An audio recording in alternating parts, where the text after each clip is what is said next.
Hari ba natin ng ICC? Paano ngayon natin pauuwiin si Tatay Digong? Nagka-leche-leche na. Sa totoo lang po, ang galing ng mga ginawa nating legal arguments and kahit medyo delayed, they were filed on time. Do you agree? Yes!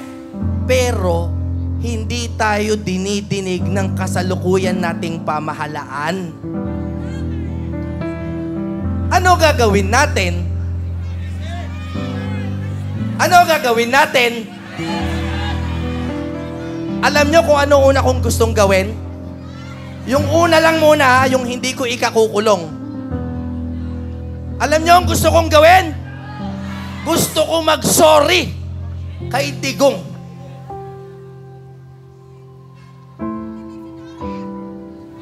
Gusto ko mag-sorry.